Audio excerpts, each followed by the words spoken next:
Voy a tener que ser muy breve porque están todos, los pocos que quedaron están dormidos y no creo que yo los pueda despertar demasiado porque es bastante aburrido lo mío. Este, bueno, la verdad es que sobre todo estoy muy conmovido de estar acá porque hacía muchos años que quería venir y me encontré con la energía que suponía que me iba a encontrar, así que estoy más feliz aún. Apágala la luz. Eh, y encuentro que hay muchas razones que se dan en la práctica de la arquitectura, de las que muy poca gente habla, y que son las que ustedes felizmente están viviendo ahora, y que seguramente esa energía que ponen, sobre todo en el trabajo de título y en las experiencias que tienen en la escuela, van a marcar una forma de hacer, que para la arquitectura es tan importante como una forma de pensar, porque la arquitectura es una manera de pensar haciendo. O sea, no es que uno piensa y después hace, sino que uno hace y eso genera un pensamiento. Eso es por lo menos lo que yo creo de la arquitectura, ¿no? Me siento mucho más constructor que arquitecto, digamos, por mi propia formación y demás. Y quizás, como decía Los, soy un constructor que sabe latín. Pero, digamos, eso es lo que yo hago. La charla iba a ser sobre la escuela, pero después la fui cambiando porque estos días, conversando con los compañeros y viviendo la experiencia de estar acá, decidí cambiar todo y anoche terminé de armar una charla para ustedes porque se la quiero dirigir básicamente a los estudiantes de esta charla, ¿no? Como casi ya de colega a colega, que son temas que están vinculados con el momento de la interfase entre lo que uno cree que sabe, o lo que supuestamente aprendió, o lo que está sucediendo en el papel, y la concreción de un objeto, digamos, ¿no? ¿Qué pasa en ese momento tan complejo para la arquitectura y para los arquitectos, que es que cuando llegué al momento de la mayor certeza, porque tengo todo dibujado, empieza el mundo de la incerteza y del espacio donde yo no tengo casi hoy dominio o autoridad. Muchas de las prácticas que vimos hoy, muchas, con diversas acciones, logran montarse por encima de esa situación y extender los límites del control de los objetos, casi, incluso, como vimos recién, después de la obra terminada. O sea que hoy hemos visto un montón de situaciones diversas en cuanto a esa problemática, pero yo vengo de la época de los dinosaurios. O sea, yo estoy formado en una escuela ultra profesional, moderna, de diseño, como es la Escuela de Buenos Aires, y urbana, digamos, ¿no? Hoy tiene 10.000 alumnos, para que se den una idea, ninguno de los 10.000 alumnos de la UBA sale a la calle, solo para tomar el ómnibus. Y es una escuela de puertas hacia adentro, basada en los fetiches de la arquitectura.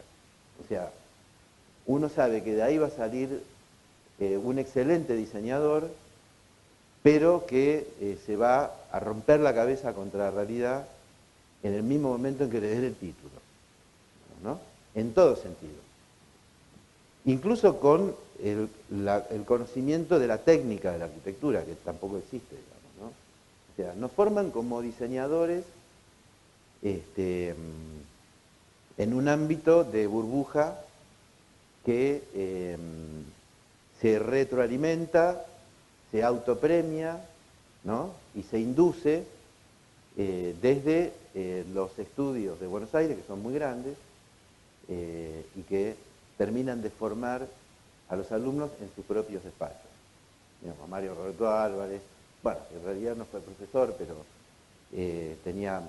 captaba siempre toda esta masa de gente formada a medida de los estudios, Tolsona, Clorindo Testa, todo lo que ustedes conocen. Y yo soy uno de esos. O sea, digamos, mi formación tuvo que ver con entrar a los estudios, a los grandes despachos de Buenos Aires mucho antes de recibirme y después ser socio de los estudios. Y después independizarme, pero básicamente es una carrera que ya está planteada el día que uno entra a la universidad. O sea, no hay ninguna búsqueda de las cosas que estamos viendo hoy acá, de la experiencia que están teniendo ustedes. No hay idea de nada que tenga que ver con la autogestión. Es una profesionalización completa del circuito de trabajo de un arquitecto con una orientación liberal, profesional, ejecutiva, digamos, ¿no? Y con cero conciencia social. O sea, es la eficacia por excelencia. Muchas cosas son buenas de ese modelo. Uno es la calidad. O sea, la calidad que logra esa forma de hacer arquitectura es altísima, porque se trabaja bajo expertise de muy buena transferencia de conocimientos corporativos. O sea, cuando vos entras al mundo de los estudios de Buenos Aires, sos uno más, te ponen la medalla, ¿no? Y vas ascendiendo de teniente a capitán, general. Cuando yo me di cuenta de esto, me fui a vivir a Europa directamente, ni siquiera me fui del estudio, me fui del país y dije, yo no quiero hacer esto, no me interesa nada más mínimo. Y me fui a España o Italia, y bueno, estuve trabajando mucho tiempo ahí, y volví a mi especificidad más arcaica, que eran las máquinas. O sea, yo soy un técnico especialista en máquinas. Me encantan los elementos que se asocian para una construcción, digamos. Por lo tanto, la arquitectura me resultó siempre muy amable y muy cercana a mi formación original, digamos, ¿no? Yo estudié en la escuela fábrica de Mercedes-Benz, o sea, iba a ser un ingeniero en autos de alta gama, pero en la parte de la producción de autos, digamos, ¿no? Por estas cosas de estos países, que la economía pasa de ser A a ser B, un día me rajaron, me quedé sin trabajo, sin estudios, sin perspectiva, y dije, en estos países, estudiar cosas vinculadas a la ingeniería es suicida, me voy a buscar una profesión que no sea tan tonta como las artísticas, así pensaba en ese momento, ni tan dura como las ingenierías, y determina uno en la arquitectura, ¿no? Además, las chicas más lindas siempre están en ese ámbito, o sea, tenía muchas ventajas. Bueno, pasó el tiempo y mis intereses, que estaban siempre vinculados a la academia y a la profesión, en 50-50, de hecho, todos los docentes de Buenos Aires tienen ese equilibrio en sus estudios. Digamos, hay arreglos en las sociedades, o uno con sus socios y demás, 50-50. O sea, no más porque si no te fundís, porque ganás muy poco en la universidad, pero sin eso te secás. O sea, para mí ir a seguir en la universidad fue estar permanentemente absorbiendo de esa energía que se plantea en la discusión académica, ¿no? Y llegó un momento, que era lo que les iba a hablar antes y después decidí cambiarlo, que se generó una posibilidad de armar una carrera nueva. Hacía 100 años que no se armaba una carrera pública en Buenos Aires. 100 años. O sea, la última y la primera había sido la Universidad de Buenos Aires, ¿no? Entonces era toda una novedad increíble tener esta oportunidad, y en el conurbano, o sea, en el lugar donde era impensable que hubiera no solamente estudiantes de arquitectura, sino arquitectura. Es un lugar donde no existe la arquitectura, digamos, ¿no? Tal como se la conoce oficialmente. Y ahí Hace 3 años que estamos, la carrera recién empieza,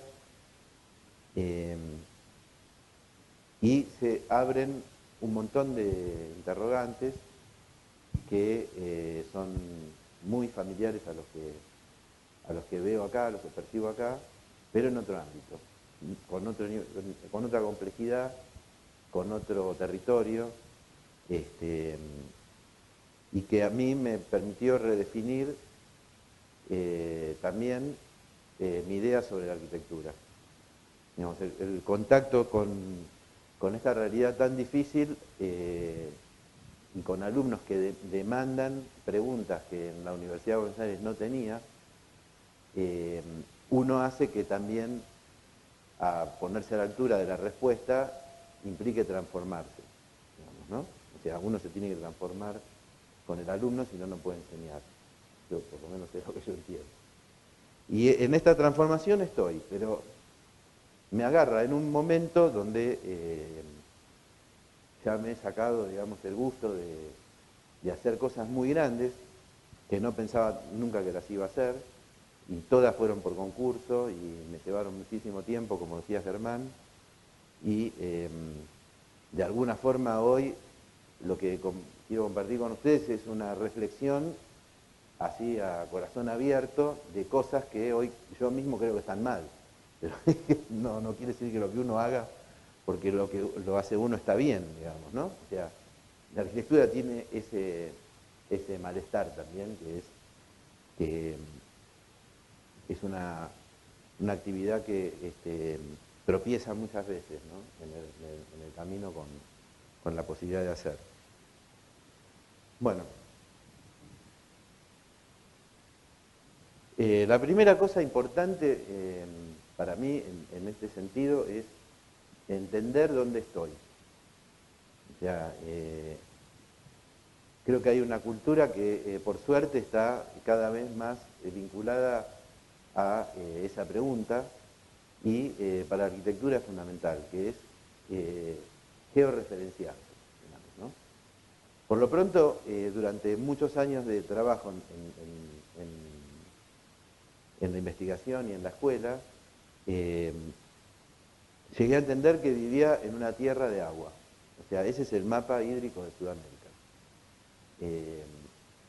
Cosa que viviendo en la ciudad uno no termina de entender, no es parte de la cultura, digamos, ¿no?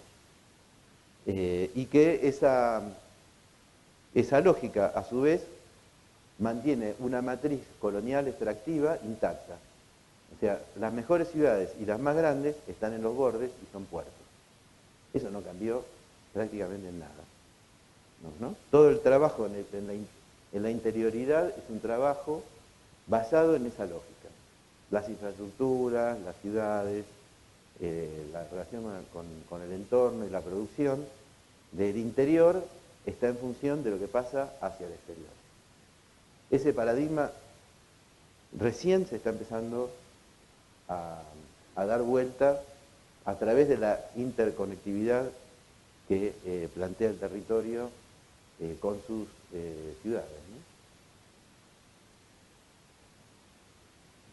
En ese sentido, Buenos Aires, que es una cosa que el propio porteño cuando ve esta foto no la entiende, digamos, no por más erudito que sea, está en el agua. O sea, esto es Buenos Aires, capital y el área metropolitana, ¿no?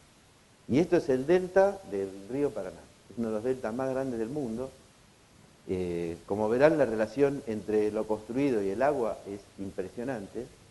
Y esto además viene del centro geográfico de Sudamérica, que es este punto. Exactamente donde está el baricentro, acá está Santa Cruz de la Sierra, en esta zona hay un área gigantesca que es el Pantanal boliviano, de ahí sale la cuenca del Amazonas y la cuenca del Paraguay-Paraná. O sea que todo esto es una gran palangana de agua, una va para allá, otra va para allá, la otra cuenca es la del Orinoco, y nosotros estamos al borde de la salida del Paraná. ¿Qué es esto? Cuando uno ve la historia del el registro del lugar, encuentra en los mapas hasta 1900 incluso, que el mayor relevamiento cartográfico es sobre el agua. El resto es una cosa informe que se llama Patagonium y sobre el cual no había mucho interés en saber de qué se trataba. De hecho, por eso es así esta cartografía, digamos, ¿no? Y todo lo que sucedió en esta ciudad donde yo vivo y entiendo y quiero entender qué es todo el tiempo y se sigue estudiando para definir el carácter de este lugar tan extraño, tiene que ver básicamente con eso. De hecho, se funda a orillas del agua con un fuerte y comienza un crecimiento expansivo radiocéntrico que va a dar origen a un punto que confluye todo el territorio argentino, que es el puerto de Buenos Aires. O sea, todo termina y empieza ahí. O sea, es una matriz absolutamente concéntrica, ¿no? Este es un dibujo de Clorindo Testa, donde explica cómo es la ciudad de Buenos Aires y plantea algunas cuestiones que son paradigmáticas de nuestro territorio, que es que el Cardus y Decumanus, o sea, el Leyes de India, no encontraba ninguna resistencia al ser una tierra absolutamente plana, digamos, ¿no? Con lo cual, para nosotros, la idea de extensión no tiene límites. El único límite que encontraba este dibujo era el agua del borde, que tampoco era muy mañoso. Digamos, van a ver que fuimos corriendo esa frontera con más dificultad que las otras, pero casi sin problemas, digamos, ¿no? Con la idea de llegar algún día al Uruguay, pero por ahora estamos ahí.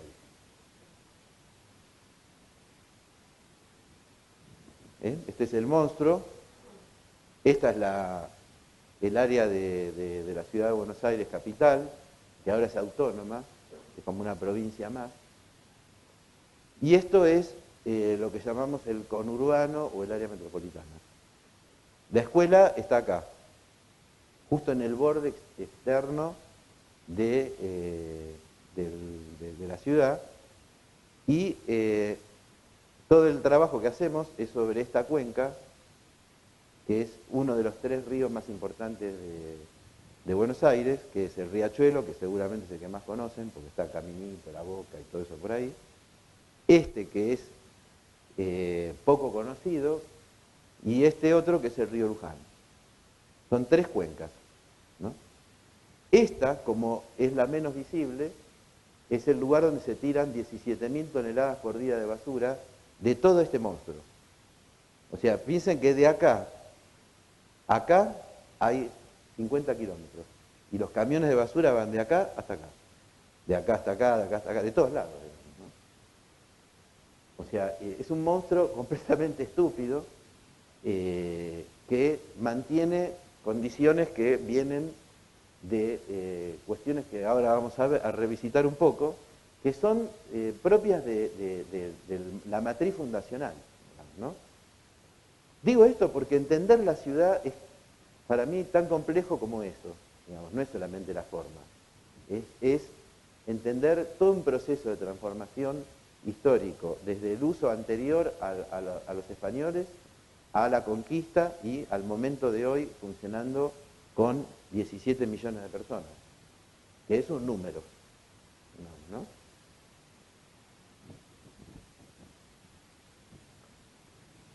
Esa metrópoli, como verán acá está el punto central, ¿no? Irradia como un sistema de araña, ¿no? Y se desarrolla sobre estos ejes.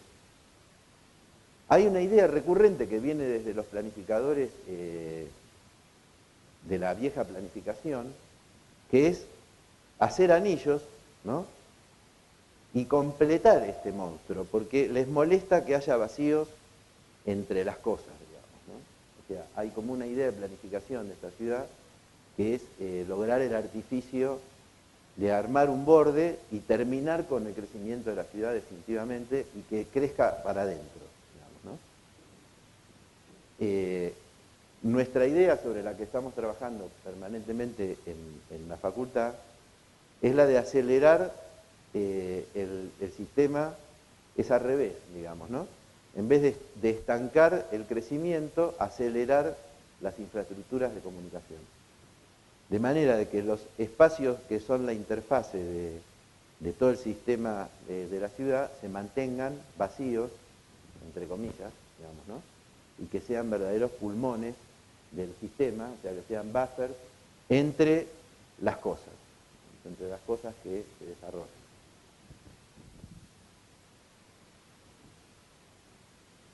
Este era el borde de la ciudad original, y esto es lo que fue pasando con el tiempo, ¿no? Fíjense que acá el damero todavía se conserva y todos los elementos que se van agregando con el tiempo en sucesivas infraestructuras y rellenos, tiene una configuración absolutamente distinta, mucho más infraestructural, de edificios de otro tamaño.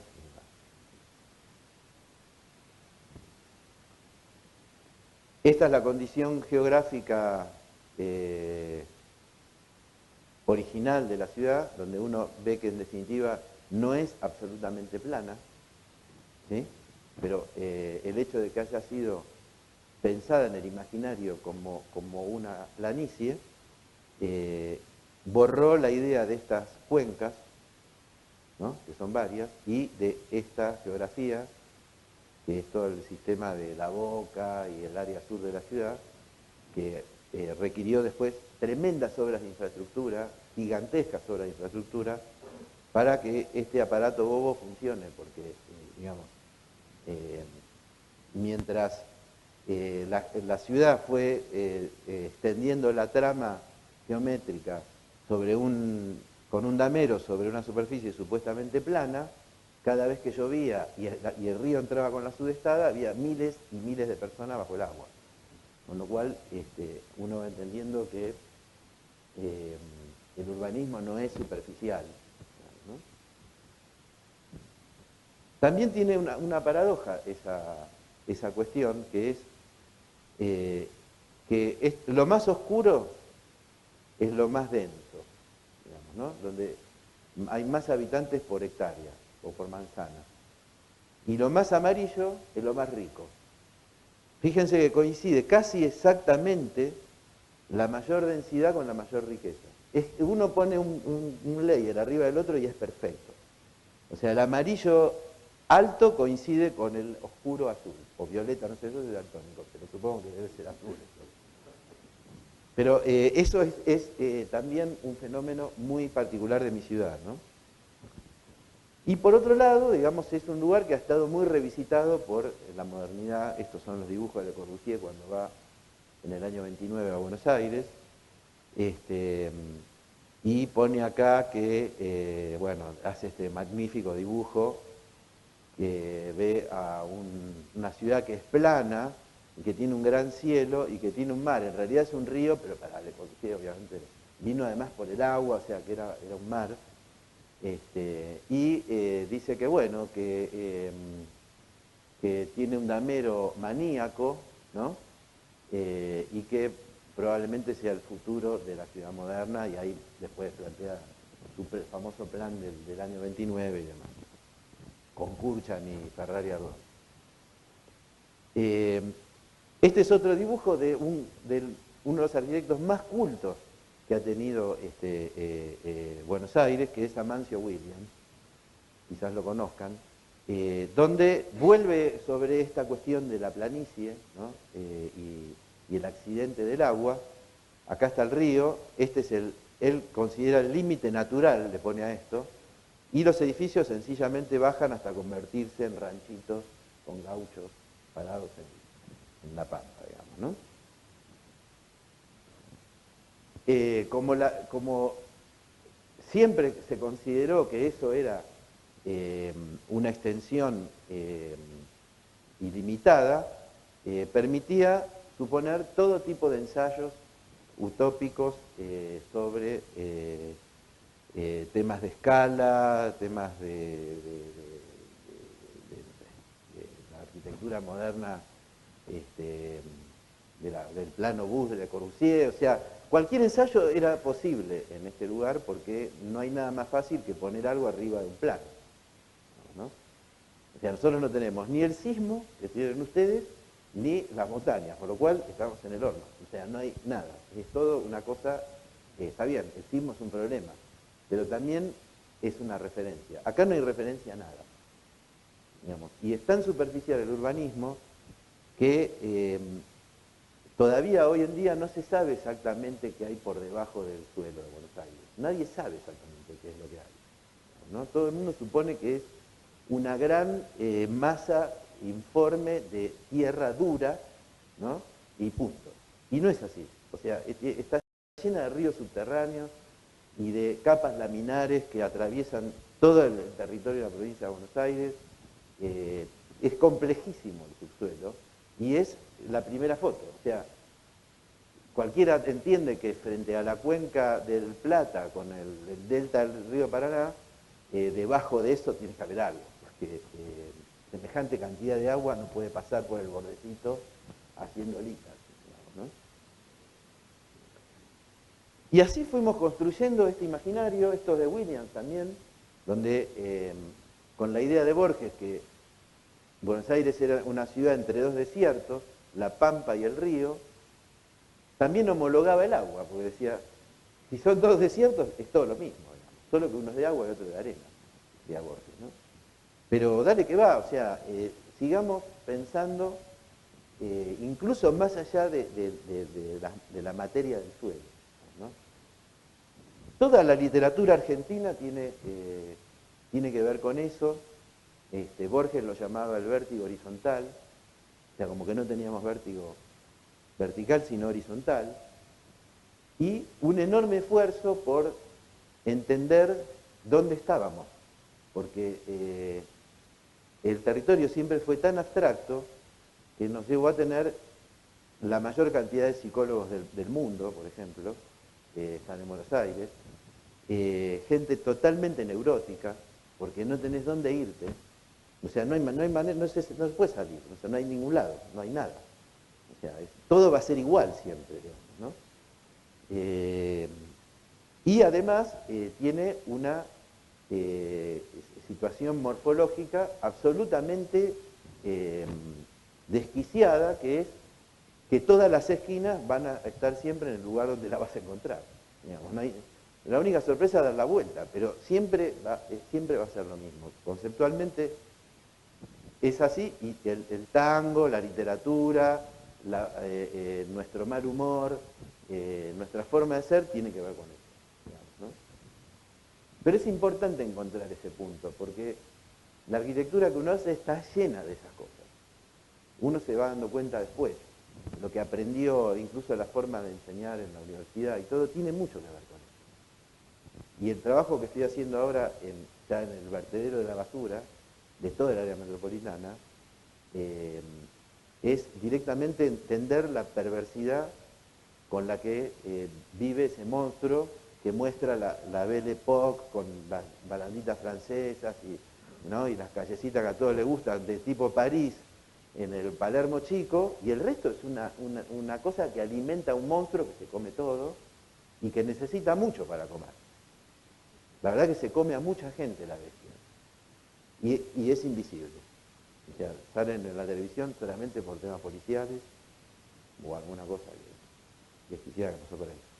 Le Corbusier plantea incluso en el 30, Nueva York, Buenos Aires. Eso era América, ¿no? Para Le Corbusier. A Nueva York le pone paradoja patética, pobre se habría equivocado terriblemente con esto, y Buenos Aires es el destino de la nueva ciudad, cosa que obviamente no sucedió, pero también está dentro de la información. O sea, los arquitectos de Buenos Aires siguen en algún punto teniendo este feeling, ¿no? De que lo que estás proyectando ahí lo está viendo el mundo, cosa que tampoco es cierto, obviamente. pero está eso. Hay como un agrandamiento exagerado de lo que es la firma de un arquitecto, de lo que es ser culto, de que tenemos una ciudad que se destaca en valores arquitectónicos y culturales y tiene al Papa también ahora, y qué sé yo. Entonces, es complicado, ¿no?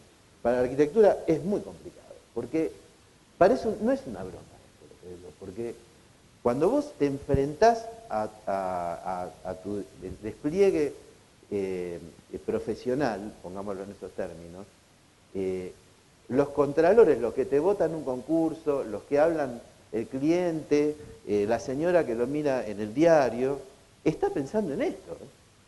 Está pensando en este dibujo todavía. Digamos, por eso lo quiero poner, digamos, ¿no? Y hay muchas profecías que se fueron cumpliendo de los importantes genios que pasaron por ahí, este famoso dibujo de la ciudad de Les Afers, de Corbusier sobre el agua, se cumplió con Puerto Madero. O sea, sacan una foto hoy del Río de la Plata y dice. Y por otro lado, este señor que fue el que marcó el momento del imaginario local, creándole, incluso inventándole una historia, ¿no? Porque Ortega y Gasset decía que Buenos Aires era la capital de un imperio que nunca existió, ¿no? Y Borges le inventó una historia, o sea, toda una cosa de cuchilleros, de malevos, y de una discusión que viene, que ahora lo van a ver, del momento en que se genera el Estado-Nación, con Sarmiento a la cabeza, y que dice que vamos a ser europeos, y que se dejen de joder, o sea, es Europa y punto, o sea, no hay otra cosa. Y la terminó de arreglar tomando al Martín Fierro, haciendo mierda a Lugones, entrando por lugares muy extraños, y esta definición, que disculpen que está en inglés, pero para Borges era lo mismo, digamos, donde los argentinos no tenemos que aspirar a una sola tradición, podemos aspirar a todas, o sea, somos un crisol de razas que vivimos aislados en el sur, en una ciudad europea inventada por otra generación. El resto no es nada. O sea, no hay bolivianos, paraguayos, latinos, pobres, nada. Es eso, todo lo que hay es eso, ¿no? Entonces, bueno, con todo esto la ciudad se inventa, es como un gran artefacto, Buenos Aires, donde el eclecticismo, ¿no? Va tomando como una esponja cada uno de los periodos que Europa o el mundo civilizado, ¿no? Bajaba como línea de pensamiento. Y se reproduce, y se siguen reproduciendo, y yo también lo hago, digamos, ¿no? Y se reproduce esta idea como un lugar totalmente universal y cosmopolita, aislado en el medio del agua entre el Pacífico y el Atlántico, ¿no? Como una ciudad olvidada, ¿entiendes? Y obviamente sus matrices ideales quedan irresueltas magníficamente. Creo que para mí es una de las ciudades más lindas en relación a lo que son las medianeras, que son todas estas paredes blancas, que quedan inconclusas dentro del tejido, digamos, ¿no? O sea, Buenos Aires es una ciudad de manzana, de lote pegado, de edificio pegado entre medianeras, y que hace una construcción del suelo urbano, del tejido, digamos, totalmente irregular, y que ese error es su belleza. Eso también puede pasar. Y este es el punto, ¿no? Este cuadro está en el Museo de Bellas Artes, es de un pintor que se llama De la Valle, y yo siempre que voy al museo lo voy a ver al cuadro, porque es la representación perfecta de lo que estamos hablando, ¿no? Es un momento donde hay una blanca que los indios se están llevando en dirección opuesta a la ciudad, en dirección opuesta al fuerte, en dirección opuesta a lo que se supone que está de aquel lado es la civilización. Entonces, Sarmiento, como presidente del país, que es el que piensa el Estado-Nación en 1890, dice civilización o barbarie. La ciudad es la civilización y el territorio es la barbarie. Y ahí cagamos. Porque cuando dijo que el territorio era la barbarie, dijo que todo lo plano que está por afuera de la ciudad es bárbaro. Ahí vive el gaucho, que es un atorrante, un vago, qué sé yo. Y eso se convirtió en lo que está fuera de la ciudad de Buenos Aires, hoy. O sea, el Facundo de Sarmiento es como si lo hubieran escrito ayer. No cambió absolutamente nada. O sea, todo lo que está por fuera de la ciudad formal es bárbaro, ¿no? Y el territorio también es bárbaro. Entonces, el blanco quedó adentro y el negro quedó afuera, claramente. ¿No? Esto no hay que buscarle mucha explicación. Y en todos los imaginarios de la pintura y de la literatura y de el uso del suelo y la forma de apropiarse de la tierra está basada en ese principio. Digamos, todo lo que está por afuera de la ciudad de Buenos Aires, ¿no? Son latifundios que están trazados en función de parcelar un suelo que lo que tenía era una gran cantidad de ganados y marrón, o sea, vacas abandonadas. Ese es el nacimiento de la riqueza argentina, o por lo menos desde Buenos Aires, ¿no? Que ocurre con Sarmiento y se consolida a principios del siglo XX. O sea, nosotros en 1900 teníamos 1,5 millones de habitantes y 45 millones de vacas.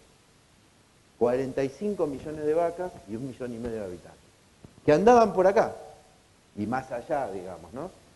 Y se reproducían como conejos, la habían dejado los españoles. Y se reproducían, y se reproducían, y se reproducían, y vivían salvajemente, digamos, ¿no? Este suelo originalmente era agua con humedales, y los pajonales tenían 2,50 metros o 3 metros de altura. Por eso cuando un indio se rajaba para adentro, no lo encontraban más, porque no es como en las películas de cowboys, que van los caballos y los indios adelante. Se metían en unos pajonales y eran laberintos. Era toda una tierra pantanosa, gigante. La vaca se comió el pasto, lo pisaba, porque la vaca está todo el día pisando el pasto, hacía caca en el pasto, con lo cual lo abonaba, y ese pastizal se convirtió en la famosa pampa húmeda.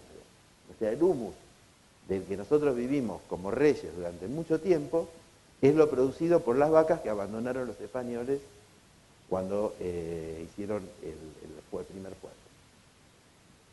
¿Sí?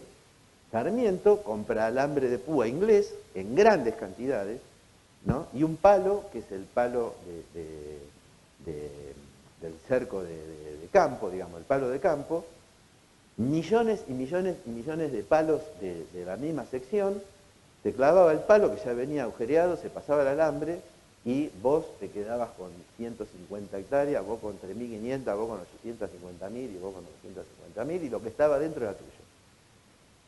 Ese fue el principio de la industrialización más grande que tuvo el país, digamos, ¿no? Los restos de toda esa lógica son estos dibujos que se ven ahí, que tienen un nombre, no sé si lo llegan a ver. O sea, los nombres que están acá en la guía telefónica son todas las personas más adineradas, digamos, de Buenos Aires, ¿no? Que recibieron ese botín y así. Todo eso fue dando, digamos, episodios que enloquecedores, digamos, en la periferia, ya con el damero roto, con descontrol absoluto de lo que es la ordenación del territorio, y se empezó a construir en base a un monomaterial, que es este, ¿no? Porque, entre otras cosas, sacando arcilla de todo ese suelo, digamos, ¿no? Para lo cual había que reventar el humus que habían dejado las vacas, y poniendo hornos de ladrillos, podías construir todo, incluso una ciudad entera. La ciudad de La Plata, los invito a que la revisen, es una ciudad que comienza a construirse en 1890, una ciudad, y está enteramente hecha en ladrillos. Enteramente hecha en ladrillos, que iba a ser la capital de Buenos Aires, después por otros problemas entre el puerto y la provincia, no es la capital, pero se construyó la ciudad.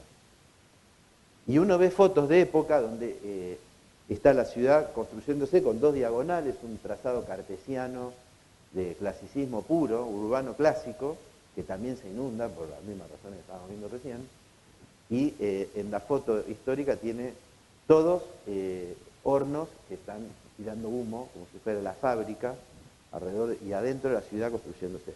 Catedral, edificios públicos, escuelas, viviendas, todo, de una sola vez. O sea, una Brasilia de finales del siglo XIX. Mírenla porque es fantástico, creo que no hay otro ejemplo así en América. Realmente es muy impresionante. Y fue pensada casi brutalmente con esto. O sea, no había... Y dio origen a una... yo me sentía feliz hoy de haber puesto estas fotos porque cuando las chicas mostraron maravillosas, me quedé muy impresionado con todo lo que mostraron. La verdad que las felicito públicamente porque parece impresionante. Pero había una energía en eso que tenía mucho que ver con lo que mostraron ellas, desde otra perspectiva, que los inmigrantes traían el manual y lo ponían al servicio del barrio donde iban a vivir, y se construían estas casas. Así era mi casa, donde yo nací, muy parecida a una de estas, y se trabajaba los fines de semana colectivamente, se hacía el asado para invitar a los vecinos, y siempre había en la casa o el abuelo o el padre que venía de Italia con planos y le gustaba Leonardo da Vinci. O sea, no eran tipos improvisados, eran pobres, pero no ignorantes, digamos. El único problema que tenían es que no tenían plata, pero después eran tipos brillantes, y hacían estas cosas. Y así se construyó hasta los años 60, que fue la debacle del país, un modelo social con el peronismo absolutamente ideal, de clubes, de colonias, de escuela gratuita, de universidad gratuita, lugares de vacaciones, caminos. O sea, realmente yo, que por ahí tuve más contacto con esa generación, entiendo que si bien todos tenemos un deseo idealista de conseguir una realidad utópica social, a mí lo que me pasa es que ya la vi. O sea, que el problema es que no es que hay que ir a buscarla. O sea, para mí está algo que hay que reencontrar, que se perdió en el camino, digamos, ¿no? Y esto era la construcción del suburbio, digamos, ¿no? En base a ese fenómeno que fue la tremenda inmigración europea de 1900 en adelante, el ladrillo, la tierra plana, ¿no? Y la riqueza que le daba de comer a toda esa gente. Pasó el tiempo y entramos en una realidad que se fue consolidando, sobre todo en las periferias, donde el mismo modelo que les mostré para la ciudad se repite en el área metropolitana. O sea, lo menos denso es lo más pobre.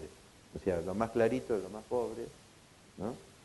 Y coincide exactamente con lo menos denso. O sea, este sistema sigue con una matriz histórica ampliándose con la misma lógica durante muchísimos años, ¿no? Y no para, o sea, cada vez es peor.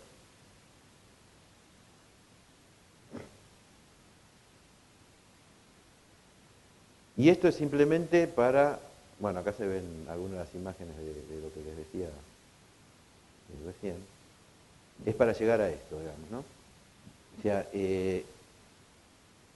La misma cultura, la misma ciudad, la misma gente puede imaginar y hacer esto, ¿no? O esto. Y acá hay una cosa que a mí particularmente me genera muchas dudas, que es hablar de informalidad. Yo creo que no hay que hablar de informalidad. Creo que son formas distintas de la misma cosa. O sea, esto es tan formal como esto. Solo que el procedimiento, y yo creo que ahí es donde entra la arquitectura, el procedimiento que organiza esto está acá y está ausente acá. Pero es solo un problema de procedimiento, digamos, ¿no? Y después hace que esta gente no sea marginal antes de empezar a hacerlo. Porque la verdad es que si hablamos de que vamos a resolver el peor de los problemas, en las peores situaciones, con las peores condiciones, con la peor gente, no sé a dónde vamos a llegar, pero es muy poco lo que podemos resolver. Porque el gran problema es que esta conexión, por alguna razón se rompió, pero siempre estaba. Y hay que tratar de que esa conexión funcione y se acerque lo más posible. Digamos, ¿no? Por lo menos es la realidad que... Para no llegar a esta condición absolutamente genérica, donde ya el problema es global, porque en definitiva esto podría ser Buenos Aires, podría ser Lima, podría ser La Paz, podría ser cualquier lado, ¿no? ¿Qué es esta reproducción infinita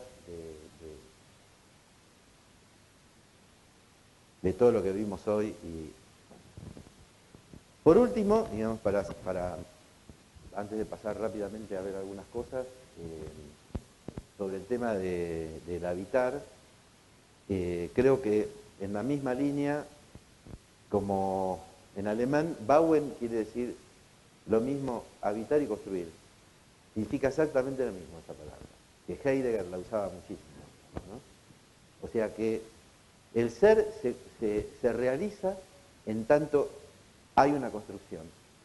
Esto puede ser más filosófico, digamos, pero llevado a la arquitectura tiene mucho que ver con lo que mostraron las chicas hoy, ¿no? O sea, ser es habitar, ser es ahí, es estar ahí, ¿no?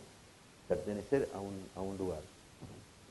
El tecópora, que es una palabra guaraní, que significa habitar, ¿no? Está compuesta por dos palabras, tecó, que es vivir como uno es, ¿no? Y porá, que es el lugar bello. O sea, eso para ellos es el territorio y el hábitat, ¿no? Obviamente a esta gente la liquidaron en la guerra de la Triple Alianza. Digamos, eran demasiado románticos como para vivir en este lugar, los guaraníes, ¿no? Hoy los llamamos los paraguayos, pero digamos, el guaraní tenía un conocimiento del uso de la tierra, como la mayoría de los pueblos que habitaban estos lugares, mucho más metafísico que el nuestro es totalmente ordinario y vulgar, digamos, ¿no? En relación a estas cosas. Esta señora, para mí esto es una arquitectura, digamos, ¿no? O sea, esta casa desmontable, digamos, del pueblo rural nómade, tiene todas las condiciones del habitar, a pesar incluso de no ser fija, ¿no? Y que es la belleza, la técnica, el uso, la representación simbólica, el confort, digamos, ¿no? Y que Occidente lo ha llevado digamos, a lugares de tremendo desarrollo técnico, digamos, ¿no? Estos conceptos básicos de la belleza fueron replicándose a través de la técnica. Yo creo que la historia de la arquitectura es una historia de la tecnología, de eso estoy seguro, digamos, ¿no? Me interesa verlo desde ese lado. O sea, el hombre ha podido representarse en relación a las ideas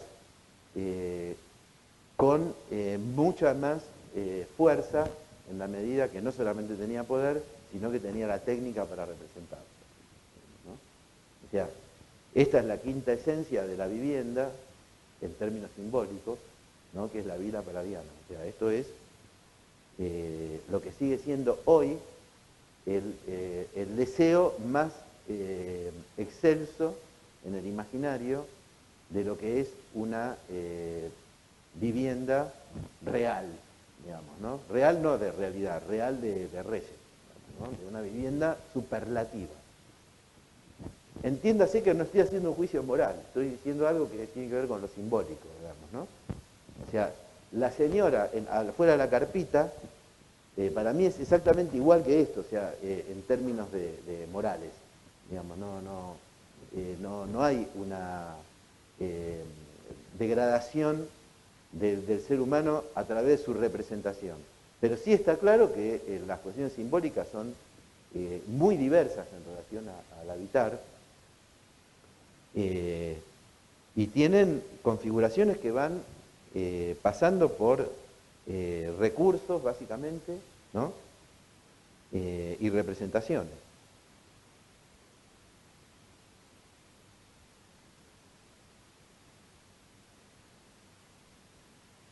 Esta la puse por Germán, porque me llevó a ver el Cerro de la Virgen, y como todos dicen que esto es Los Ángeles, esto es Talca, digamos, ¿no? Esta es una foto de Julio Schulman, de la Case Study en California, y podría estar perfectamente en el cerro. Esta es la foto que...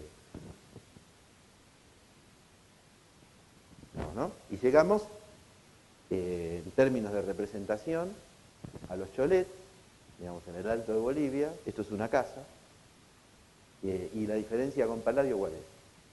¿Alguno me la puede explicar en este salón? Ninguna. Entonces, la posibilidad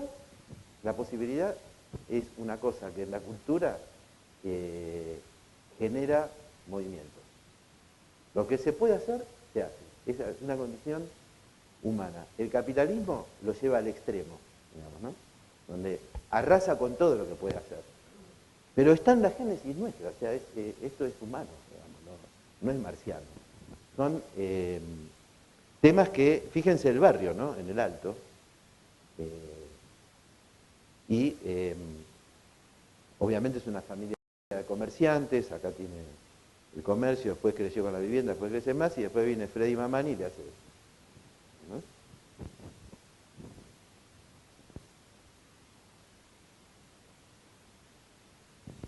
Cuando yo estudiaba, estos tres señores eran como un bingo, ¿viste? Las maquinitas que si te salen los tres corazones, te salen mal.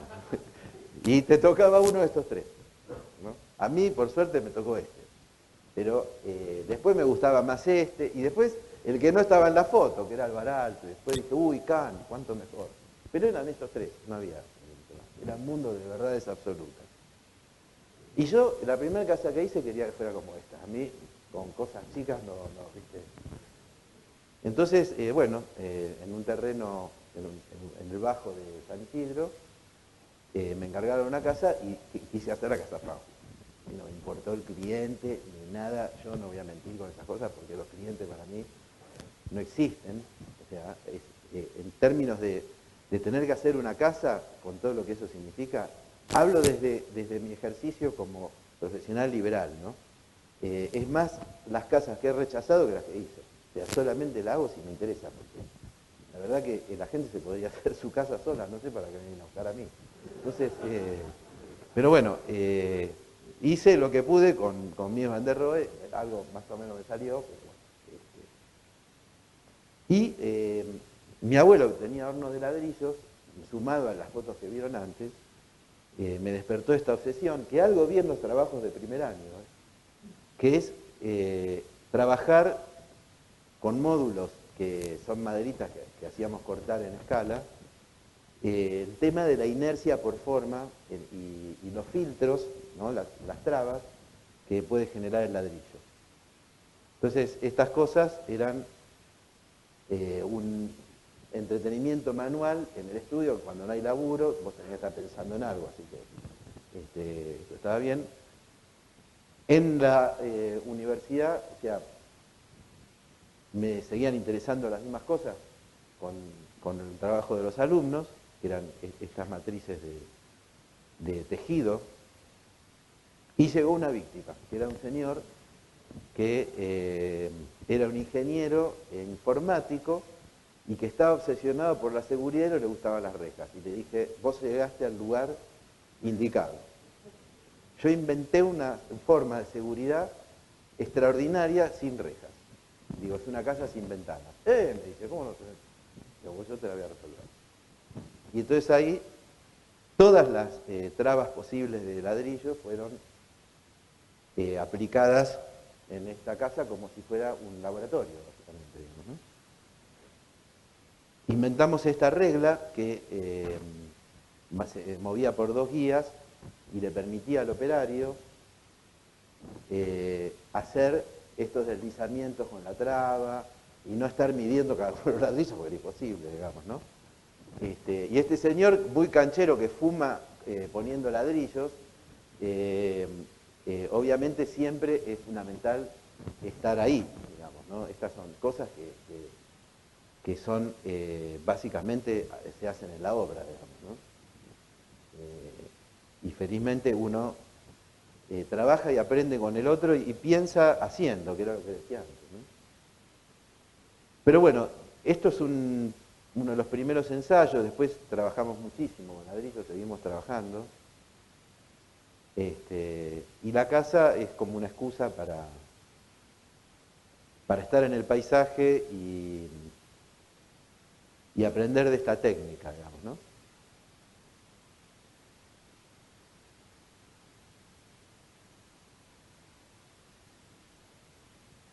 O sea, de las maquetitas y los dibujos del estudio a la realidad hizo falta una víctima que era el ingeniero informático. Pero bueno, yo creo que es así, que hay que tratar de que las cosas, si uno cree realmente, no por un capricho, sino por una cuestión de necesidad en términos de llevar adelante un tema arquitectónico, bueno, detrás de eso caen los muñecos. En mi caso es al revés que las chicas. O sea, yo al cliente lo mato y ellas lo ponen en el pedestal, ¿no? Pero es así, ¿para qué nos vamos a engañar? Estos ya no eran tan fáciles de matar, porque esta señora que está acá es Graciela Silvestri, que es una de las teóricas más importantes de Latinoamérica.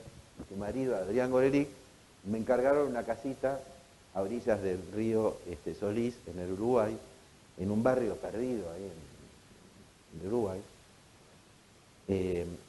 Y yo seguía con los mismos temas, digamos, de la construcción del espacio del tatami, del ladrillo, y en este caso el ladrillo y la madera,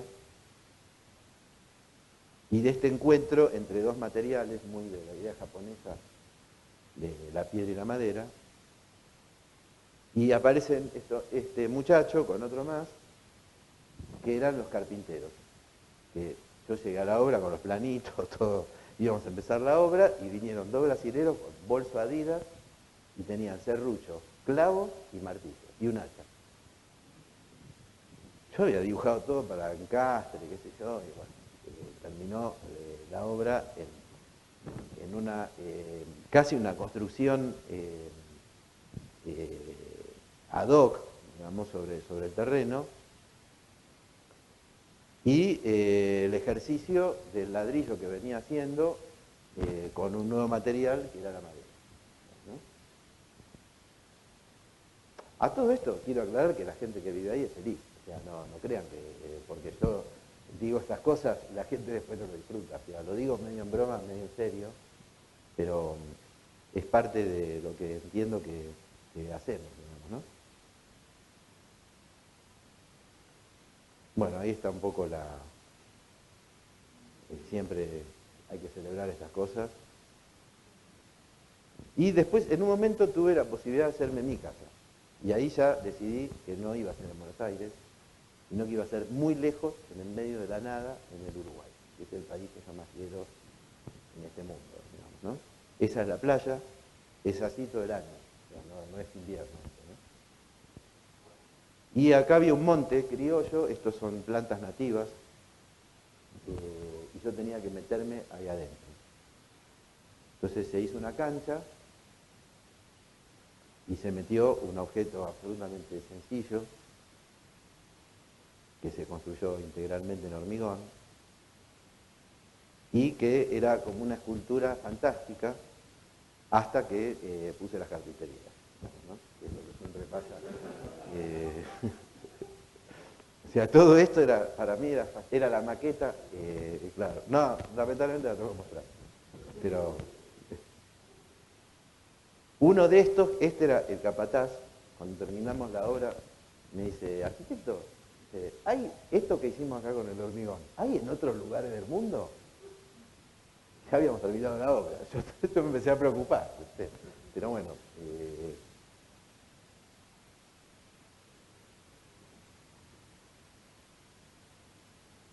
Es como estar ahí, ¿no? O sea, este para mí es mi lugar en el mundo. No hay luz, no hay energía, o sea, no hay energía eléctrica, no hay internet, no llega agua, no hay ondas, microondas de espacio, no llega nada. Algún satélite americano que me hacía, pero digamos, después no llega nada a ese lugar.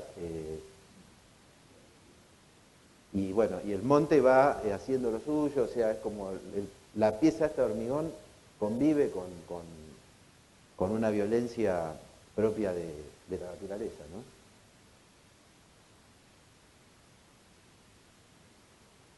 Y es el refugio de los amigos, ¿no? De la meditación y del alcohol, obviamente, ¿no? O sea, en mi casa es el lugar donde yo recibo a mis amigos. Eso para mí es una casa. Y tiene que ver con proyectarse en el habitar desde un lugar que esto, en medio de la nada, no tiene rejas, no tiene seguridad, no tiene nada. Y no me importa, porque lo que me tenga que pasar, me va a tener que pasar, por estar ahí, ¿no? Creo que eso es para mí la búsqueda más auténtica que puedo pensar en términos de realización personal, habitando el planeta, digamos, ¿no? Ser ahí implica para mí ese nivel de conciencia. El respeto por las cosas, en la medida de lo posible, tomar solo lo necesario. Me impuse incluso un sistema de poda japonés, bueno, que es solamente usar una tijera de mano. O sea, yo al monte lo enfrento con una herramienta que tiene un nivel de corte que es hasta ahí.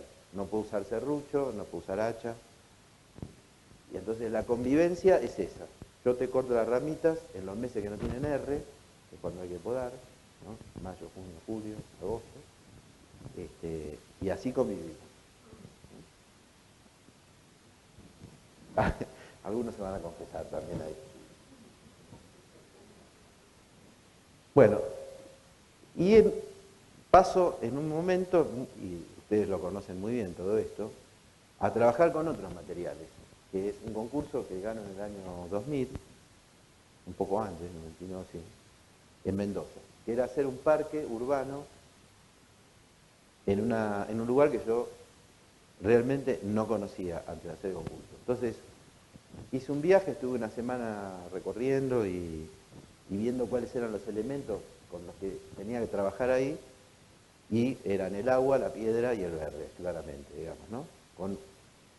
Con un tema vinculado a la ingeniería del paisaje, que ustedes también lo conocen muy bien, y que es lo que le da el carácter a este lugar, la sombra, el agua como ingeniería, y una situación, discúlpeme, pero se me cayó el puntero adentro del coso este, lo voy a sacar. Acá está. Una situación muy particular que es, esta es la ciudad de Mendoza, tiene un parque que es el Parque San Martín, que es casi tan grande como la ciudad. Y este iba a ser el parque central, esta era la estación de trenes, y esta era la playa de maniobras, donde se cargaba el vino a granel que iba a Buenos Aires. cuando salió la ley de vino en botella, envasado, esto quedó desafectado y se hizo un concurso para hacer un parque urbano, ¿no? Esto hizo que todos los arquitectos mendocinos perdieran el concurso, porque tener un parque tan grande al lado del que había que hacer, y tan pregnante, porque además lo hizo Charles Tays, que es el mejor paisajista que tuvo la Argentina, todos replicaron esto en chiquitito, hicieron un bonsái del Parque de San Martín, y perdieron, por suerte, digamos, ¿no?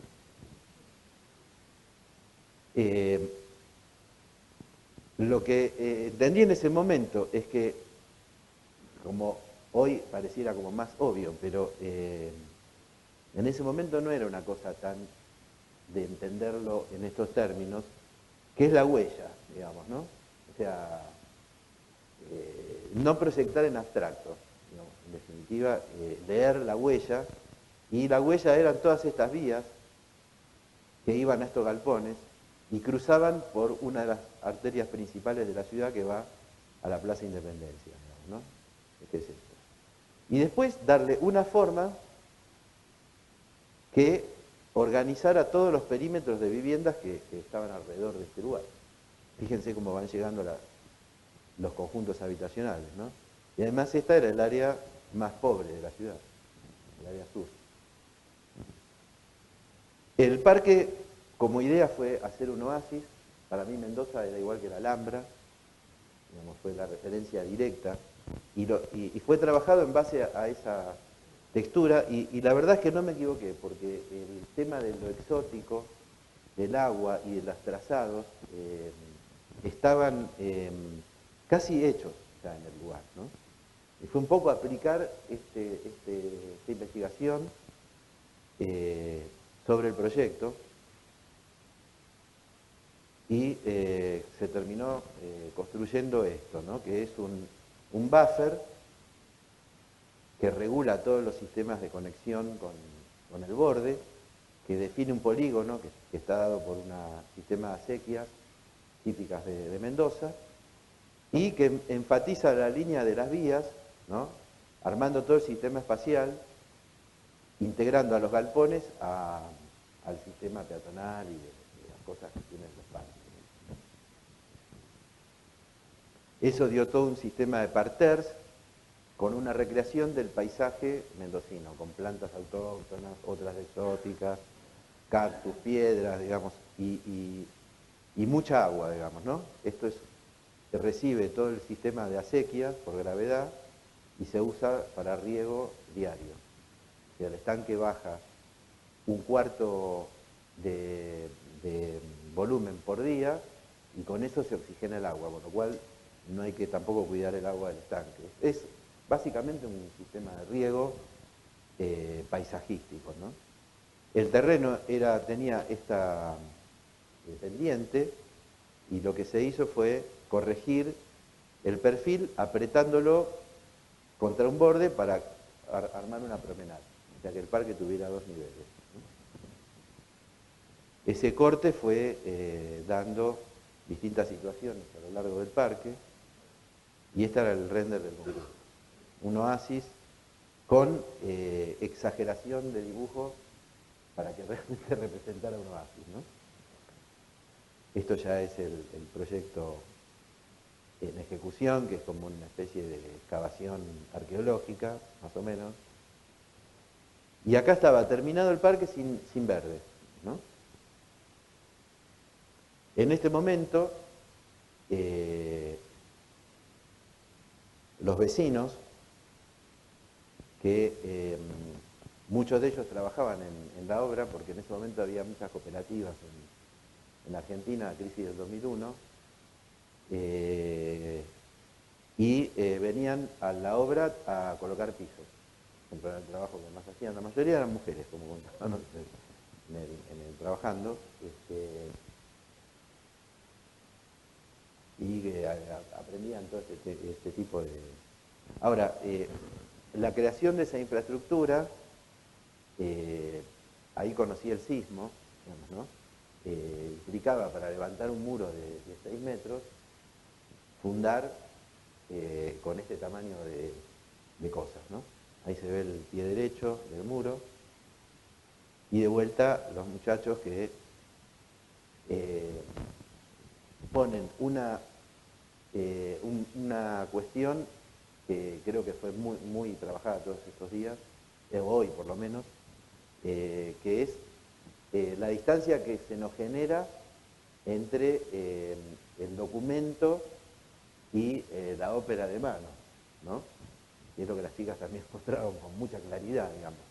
¿Cuáles son los dos mundos que se juegan en esto? ¿No? Estas son obras que tienen muy poca intermediación con la persona que está trabajando en la realidad. O sea, un proceso que intermedia con otro nivel de acción, ¿no?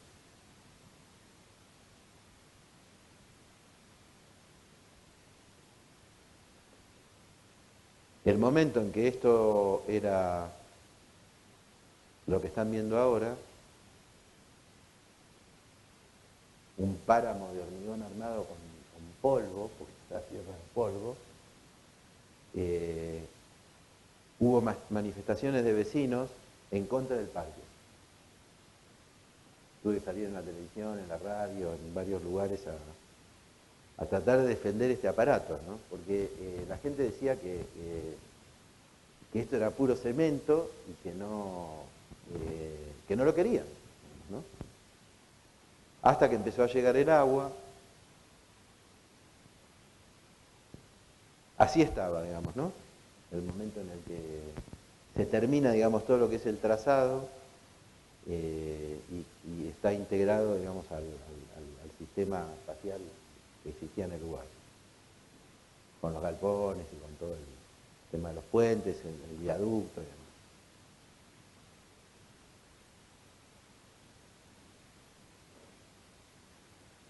Y ahí se va, estos son los baños, empieza como el verde a tachar las cosas que están mal, digamos, ¿no? El verde siempre es como ¿no? Como un Photoshop.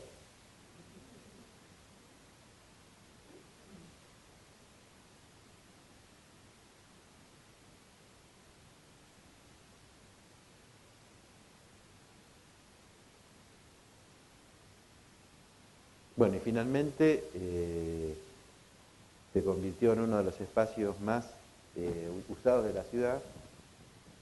Van 10.000 personas los fines de semana y el intendente que lo inauguró me dijo, te dije, huevón, que esto iba a ser una mierda. Digo, pero si se llena de gente. Me dice, por eso, se me llena de negro. Ese fue para mí un aprendizaje tremendo. Después de haber hecho todo un proceso que duró 5 años, 200 viajes en avión, un trabajo pero demencial es hacer esto con un municipio, ¿no? Y esas fueron las palabras finales del intendente, que se imaginaba con un paragüitas y Miriñaque caminando con la mujer del brazo por el jardín de la ciudad, ¿sí? Al tipo de se me llena de negro, es una porquería. Y efectivamente se llena. Bueno, y es toda una celebración de temas de agua, de verde, de noche, de día, ¿no? Es un lugar que se usa muchísimo, de todas actividades artísticas y performance.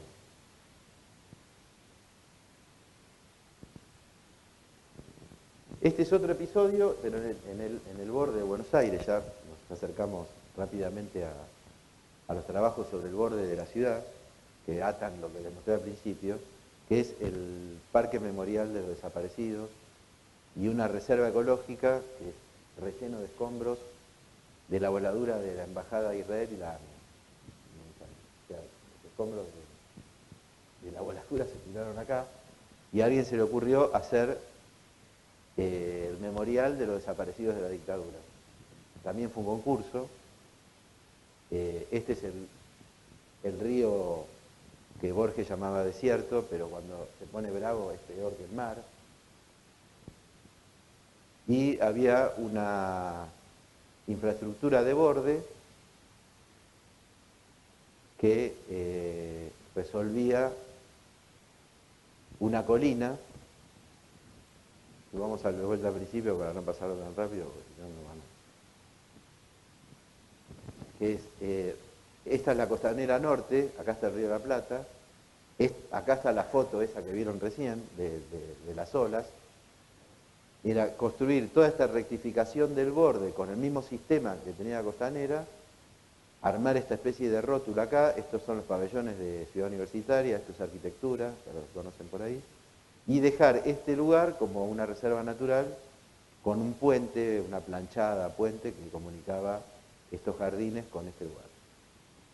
Y acá está el monumento a las víctimas del terrorismo de Estado de Argentina.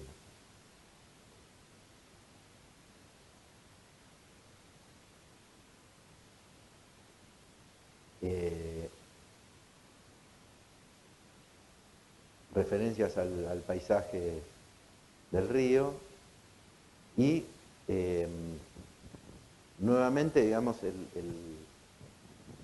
la construcción del suelo como un sistema entre lo natural y lo artificial, ¿no? Con una,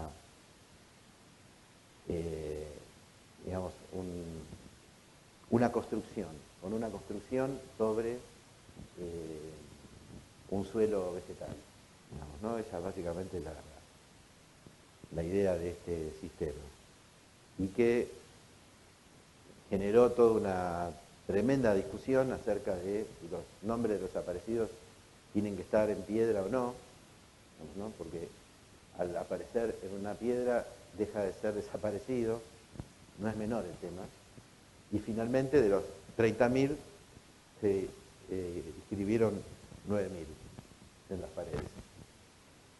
Esto es una rampa ascensional que va llevándote al punto alto de la colina y recién ahí ves el agua.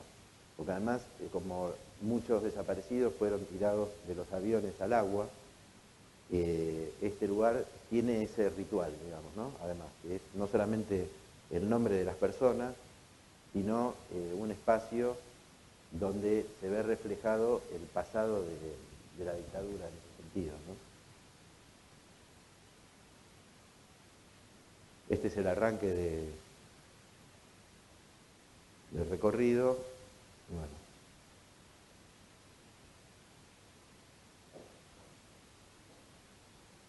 Ese es Obama. Y allá atrás se ven los pabellones de Ciudad Universitaria.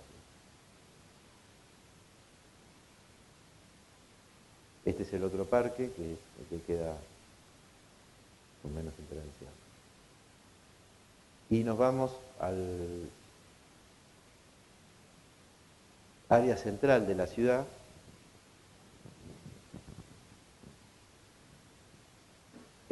Nuevamente la ciudad llegaba hasta acá, esto es todo relleno, esto era el puerto, que ahora es Puerto Madero, ¿sí? Esta es la Casa de Gobierno, la Plaza de Mayo, el eje fundacional,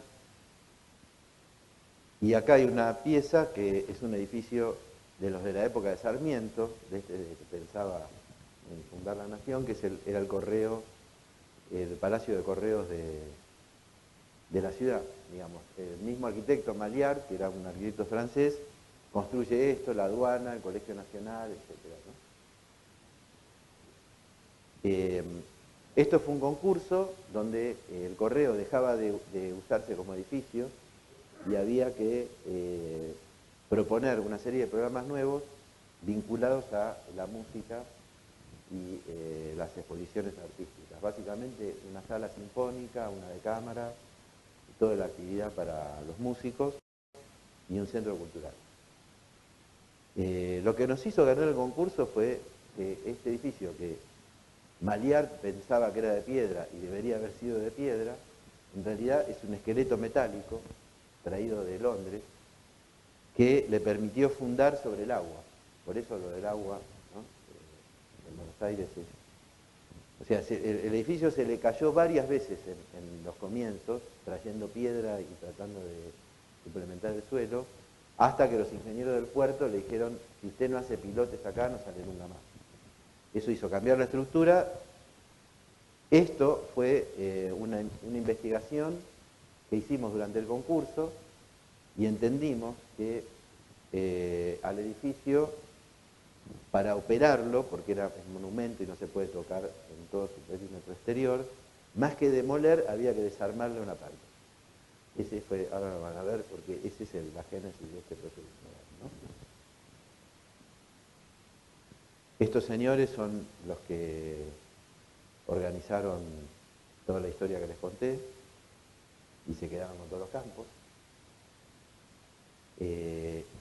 Y ese edificio celebra esta opulencia y esta riqueza en el centenario de la independencia, donde la Argentina era un lugar que recibía inmigrantes y era el granero del mundo, y construye este edificio. Acá está la foto elocuente de lo que les decía recién, ¿no? Este era el borde original del río, de la barranca, y estos eran los edificios que empezaban a construirse sobre el borde. Los típicos obreros polacos, italianos, húngaros, digamos, ¿no? La idea fue quitar una zona que era el área industrial del edificio. Esta es la parte de todos los salones nobles, con boiseries, muebles, empleados, qué sé yo. Y acá se manejaban los paquetes y las cartas.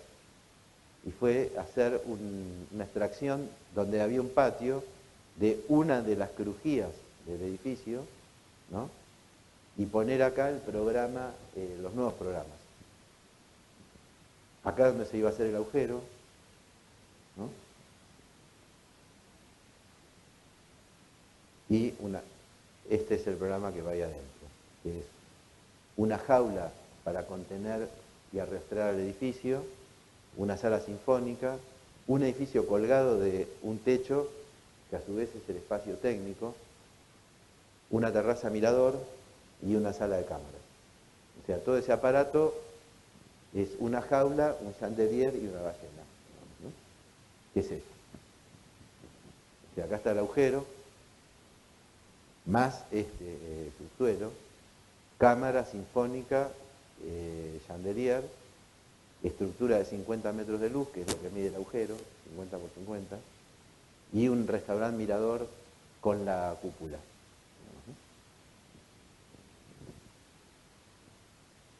Esto sería, digamos, el modelo de la intervención. Esto es toda una interfase que se agrega al edificio con ascensores y escaleras mecánicas. Todo este perímetro se conserva, todo el ala esta también. Este es el agujero y después todo el agregado de elevadores, montacargas, escaleras de diseño y demás. Y esto es básicamente la operación, ¿no? Acá el misterio era que a partir de pensar un agujero, el tema era cómo construir ese agujero, digamos. La verdad es que en un punto es tan sencillo o tan complicado como las cosas que uno puede operar en una escala muy pequeñita, digamos. Pero si esa lógica se extiende a una realidad más compleja, también sirve, ¿no? Que era que si este era el vacío donde se iba a practicar la nueva arquitectura, ¿por dónde entraban las cosas? Eran todas cosas grandes, digamos, ¿no? Por arriba, no te quedaba otra. Entonces, el gran desafío de este edificio fue que en vez de entrar las cosas desde el cero, había que entrarlas a 50 metros de altura. Las máquinas, las vigas, los materiales, todo, ¿no? Y una vez hecho el agujero, apilar un sistema que tiene un edificio absolutamente exento, porque las salas acústicas no pueden interferirse con ninguna otra estructura y tienen que ser de hormigón armado, y un edificio que va a colgar del techo. Y a su vez apoyar todo eso en una estructura perimetral, ¿no? Bueno, así empezó la obra, entrando las cosas por el agujero de arriba. Esto ya es con la demolición. Esta es la estructura metálica existente del edificio y comienza la construcción de la ballena. Tenía una grúa adentro y una grúa afuera, que era la que una trabajaba en esta cancha, digamos, ¿no? Y la otra entraba las cosas por arriba.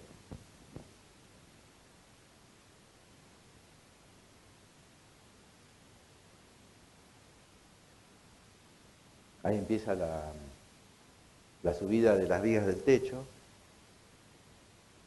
Son 6.000 toneladas. Mira que era una cosa... El total de la estructura era pesada. Son planchas navales que se hicieron en Bilbao y se trajeron en barco desarmadas, ¿no? Acá se soldaron después por partes. Y ahí comienza la tapa del agujero. Además, como el brazo de la grúa no podía tomar este momento, las vigas se bajaban acá y se corrían con unos carros hasta la posición del otro lado, ¿no? Se desplazaban. Ahí quedó completa la jaula y se colgó este aparato de la jaula. Tiene unos puentes por los que se ingresan a 2 niveles. Todo esto es como un nido, adentro es un espacio de exposiciones muy grande. Este edificio ya terminado. La cúpula es como un faro urbano. Buenos Aires tiene muchas cúpulas y en una época se encendían de noche, más que era muy lindo, muy festivo. Y esta un poco viene a hacer eso y es por otro lado el único mirador público de la ciudad. O sea, el único lugar donde se puede ver el río sin pagar es acá. Esta es la ballena, el edificio colgado y la jaula, ¿no?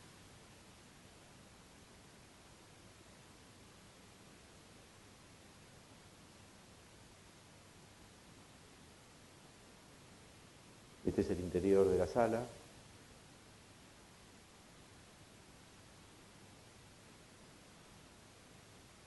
Y este es un videíto institucional, digamos, ¿no?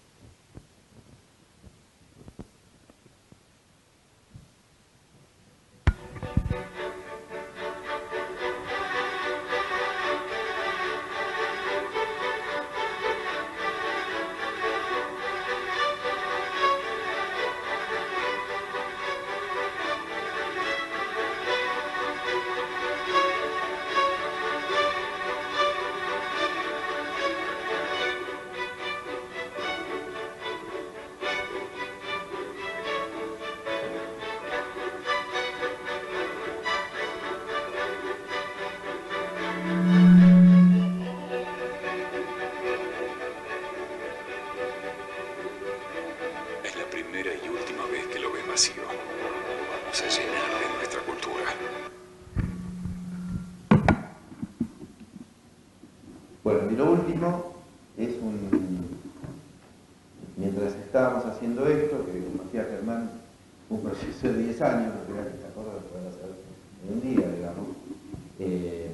Además vivíamos ahí adentro, porque la oficina estaba dentro del edificio, y había un edificio existente que se podía utilizar para trabajar ahí dentro.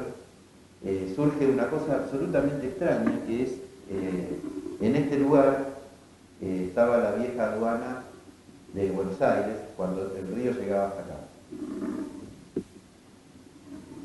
Esta es la casa de gobierno. La aduana era un edificio semicircular con un muelle y acá estaba el agua. Acá está el correo. Esa era la aduana. Se demolió, esto es una foto justo en el momento que se está construyendo el puerto y se va a demoler este edificio. Acá está la casa de gobierno. Este es el edificio visto desde el río, desde el muelle. Y una vez que se demuele queda este patio de maniobras que está debajo del nivel de la calle existente y que estuvo tapado con tierra durante muchísimos años y pasaba una calle por arriba. Esta es la planta y el edificio de la aduana era un edificio semicircular así y este era su patio de maniobras. Acá estaban los calabozos de esclavos y estos son los manchones de los arcos del edificio que se demolió. La presidenta en ese momento quería meter el mural de Alfaro Siqueiros que habían encontrado en una casona del suburbio de Buenos Aires. Siqueiros era un gran muralista mexicano, que estuvo exiliado en Buenos Aires por haber participado en la muerte de Trotsky, y como no tenía nada que hacer, se puso a pintar. Y pintó un mural en una bodega debajo de una casa. Alguien lo descubrió, lo hizo cotizar y esa pieza costaba en el mercado 40 millones de dólares. Entonces vino un francés, compró la casa, llamó un ingeniero para sacarlo de ahí abajo, el mural, y llevárselo. Ahí lo engancharon al francés, le expropiaron la casa, quedó abandonada, y iban villeras, gente que vivía ahí formalmente, y hacía fuego ahí adentro, digamos, y el mural se llenó todo de humo, una cosa. Bueno, finalmente el mural termina en manos del gobierno argentino. El ingeniero que lo iba a sacar hizo una obra extraordinaria y desenterró una bóveda. El mural tiene unos 6 por 6, un espacio abovedado cortado en gajos, con toda una estructura metálica pegada sobre el mural para poder cortarlo y levantarlo. Una operación increíblemente maravillosa. Y lo llevan acá atrás, que estaban los jardines de la Casa de Gobierno, para restaurarlo y meterlo adentro del correo. El correo está por acá, ¿no? Entonces, nos piden urgentemente buscar un lugar para colocarlo, porque hay que inaugurarlo rápidamente, porque empieza un litigio de la familia Siqueiros y del gobierno mexicano reclamándolo, cuando se enteró que había un mural de Siqueiros, y la presidenta dijo, no, esto queda para acá, busquen un lugar donde meterlo, yo lo inauguro y es nuestro. Entonces, como no entraba en el correo, a alguien se le ocurrió meterlo acá abajo. Y estaba el famoso pozo ese, que nadie sabía qué era, ni para qué se puede usar, que eran las ruinas más antiguas de la arqueología de Buenos Aires. Entonces, el encargo fue poner un techo de vidrio arriba de eso y el mural. Y eso fue lo que hicimos. Pero, digamos, como corresponde a estas cosas, no son tan sencillas y hay que,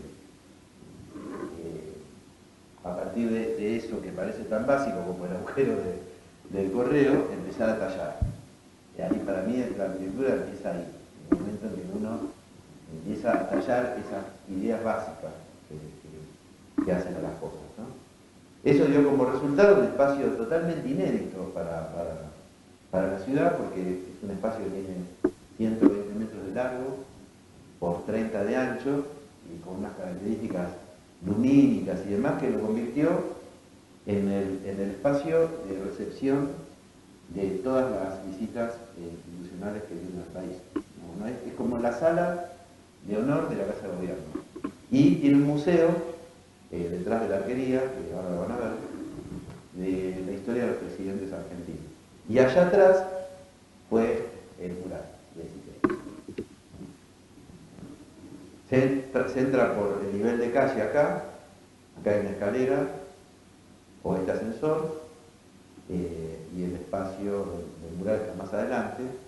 Este techo que viene plano hace este gesto, se levanta para poder entrar. No es como una lámina que se dobla así. Es esto, ¿no? Este es el punto de acceso.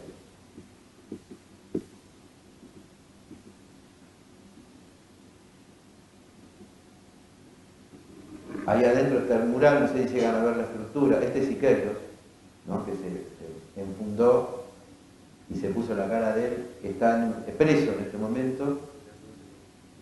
No se sabe si vos estás preso o él, porque era un tipo muy intimidatorio.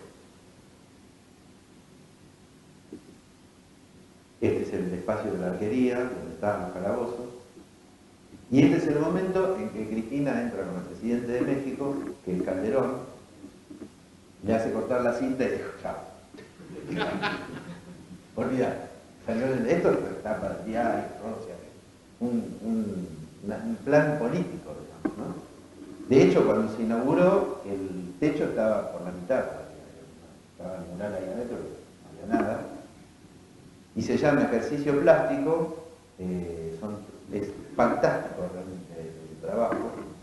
Es un espacio tridimensional, como si vos estuvieras en una burbuja de vidrio, y estas mujeres, que son como sirenas, que son todas hechas a partir de la modelo, que era su mujer Blanca Luz, que era una mujer bellísima, que se enamoró de ella Neruda, y hay toda una historia con esa mujer.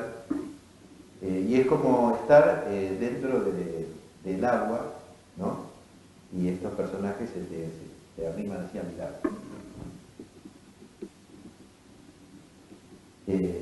Bueno,